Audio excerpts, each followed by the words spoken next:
قاضی اعجاز مالکی نے، شیخ عبدالحق محدث دہلوی نے، دیگر بزرگ جو سیرت نگار گزرے انہوں نے لکھا ہے کہ نبی پاک صلی اللہ علیہ وسلم کے اندر 100 مردوں سے زیادہ طاقت تھی. 100 مردوں سے زیادہ طاقت. اب جو بات کہنے لگا ہوں، جو نتیجہ دینے لگا ہوں، اس پر خاص توجہ آپ فرمائیں گے.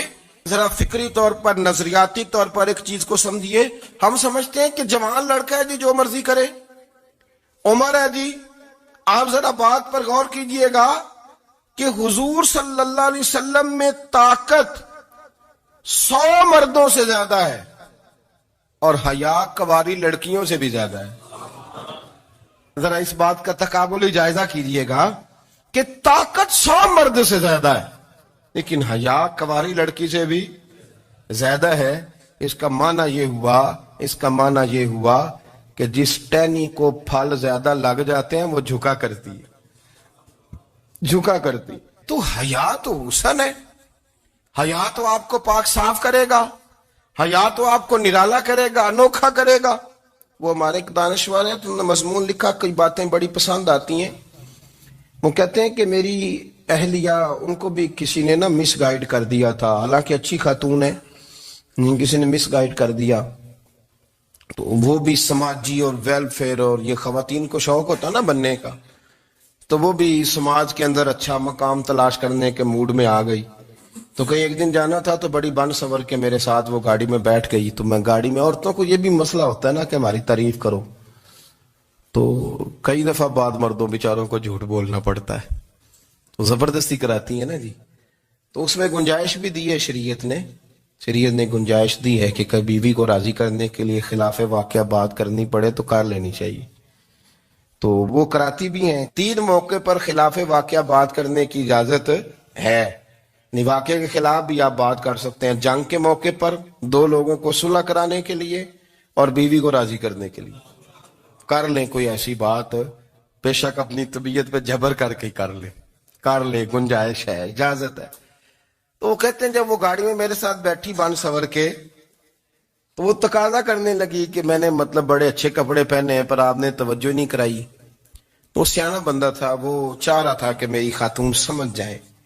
وہ کہتے ہیں مجھے پتا تھا کہ بیچاری مس گائیڈ ہو گئی ہے، دل کی بڑی اچھی ہے، سیانی ہے، لیکن اس کو کچھ خواتین نے، کچھ لوگوں نے مل کے اس کو ذہن غلط کر دیا ہے کہ سماج میں نکلو، باہر جاؤ، کام کرو، فلاں کرو، اپنی مرضی سے جیو. تو میرے ساتھ گاڑی میں بیٹھی کہیں جانے کے لیے، تو مجھ سے کہنے لگی کہ آپ نے میری طرف توجہ ہی نہیں کی، آپ نے کوئی ذکر ہی نہیں کیا کہ میں کیسی لگ رہی ہوں. تو وہ کہتے ہیں میں نے اسے کہا کہ اگر تو ناراض نہ ہو تو پھر میں صحیح والی تعریف کر دوں. تو اس نے کہا کہ آپ کر دیں. تو کہتے ہیں میں نے درد سے اور خلوص سے اپنی بیوی سے کہا، خلوص کے ساتھ. میں نے کہا میں تو روز گھر ہوتا ہوں، روز شام کو گھر ہوتا ہوں، اگر تو میرے لیے تیار ہوتی تو میں تیری تعریف کرتا، لیکن آج تو باہر جانے کے لیے تیار ہوئی، تو پھر ان سے تعریف کی امید رکھ جن کے لیے تو نے تیاری کی ہے. میرے لیے تیاری کرتی تو میں تو ہر شام تیرے پاس ہوتا ہوں. کہتے ہو میرے لفظوں میں درد تھا تو وہ بھی رو پڑی اور کہنے لگی آپ گاڑی روک دیں، مجھے باہر جا کے کسی کو راضی نہیں کرنا، میں نے اسے راضی کرنا ہے جس کو رب کریم نے میرا شوہر بنایا ہے اور میرے لیے منتخب کیا ہے میرے ماں باپ کو. میں واپس لوٹتی ہوں. یہ ایک پہلو ہے سلگتا ہوا، اس کو سمجھا جائے.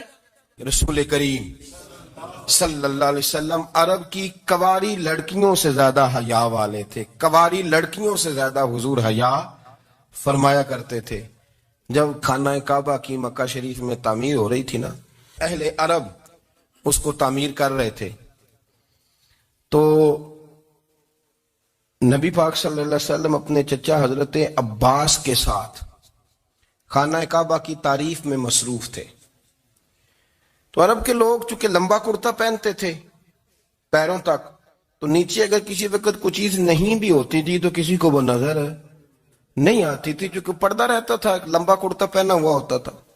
تو جب بچے، سرکار کی عمر مبارک بھی ابھی تھوڑی تھی، تو اس طرح بچے جب نکلتے تو وہ کئی دفعہ اپنی تہمت اتار دیتے نیچے سے، اور کوئی مزدوری کرنے لگتے تو 3-4 طے کر کے تہمت کی کندھے پہ رکھ لیتے. جس طرح کبھی دیہاتوں میں لوگ کپڑا سر پہ رکھتے تھے کہ اوپر اگر کوئی وزنی چیز رکھیں گے تو وہ تکلیف نہیں دے گی. نبی پاک صلی اللہ علیہ وسلم بھی سب لوگوں کے ساتھ خانہ کعبہ کی تعمیر میں شامل تھے. تو حضرت عباس رضی اللہ تعالیٰ عنہ نے کہا حضور سے، ابھی اعلان نبوت بھی نہیں فرمایا تھا، بھتیجے آپ بھی تامد اتاریے. یہ صحیح مسلم میں حدیث موجود ہے. اور اس کو کندھے پہ رکھ لیجیے، آپ اینٹیں اٹھا اٹھا کے لا رہے ہیں تو ذرا آپ کو تکلیف نہیں ہوگی.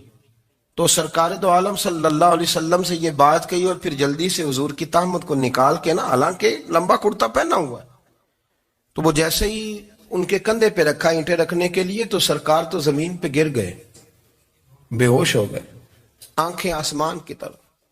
اور پھر حضور پکار رہے ہیں آزاری آزاری آزاری، میرا تامت دے دو، میرا تامت دے دو. کبھی کوئی شخص اس وجہ سے بھی بے ہوش ہوا ہے کہ میرے وجود سے کپڑا اتر گیا ہے؟ حالانکہ سرکار پر وہ بے ہوشی بھی نبی پاک کا وہ جو غلبہ ہے نا شرم و حیا کا، اس کی وجہ سے ہوئی. ورنہ تو حضور فرماتے ہیں کہ میری آنکھیں سو جاتی ہیں، دل تو میرا اس عالم میں بھی جاگتا رہتا ہے. تو سرکار زمین پہ تشریف لے آئے، آنکھیں میرا تامت دے دو، میرا تامت دے دو. تو جلدی سے انہوں نے تامت دیا تو حضور نے باندھ لیا. پھر طبیعت مبارک میں تسلی ہوئی. یعنی ہم اس رسول کے غلام ہیں کہ جن کے تو وجود سے کپڑا اتر جائے تو حضور برداشت نہیں کرتے، قبول نہیں فرماتے، تکلیف شروع ہو جاتی. لیکن یہاں نوجوان ہیں اور بڑا قد کاٹ ہے اور بڑے بڑے سمجھدار لوگ ہیں، گرمی آتی ہیں تو شارٹ کپڑے پہن کے گھومتے ہیں.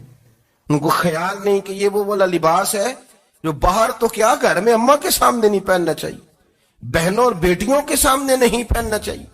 آپ کی گفتگو میں شرم و حیا ہو، آپ کے لب و لہجے کے اندر حسن ہو. آپ کو پتہ ہے نبی پاک صلی اللہ علیہ وسلم نے فرمایا میری امت میں سب سے زیادہ حیا کرنے والے عثمان غنی ہیں. عثمان غنی سب سے زیادہ حیا کرنے والے. آپ فرمایا کرتے تھے جب سے حضور کا چہرہ دیکھا ہے میں نے کبھی اپنی شرمگاہ بھی نہیں دیکھی، میں نے آنکھوں کا وضو نہیں توڑا، اور جب سے حضور کے دست مبارک میں میں نے بیعت کے لیے سیدھا ہاتھ بڑھایا تو پھر سیدھا ہاتھ میں نے کبھی گندگی کو نہیں لگایا. حیات. آپ باتھ روم کے اندر بھی غسل فرماتے تھے تو کپڑوں سمیت کرتے تھے.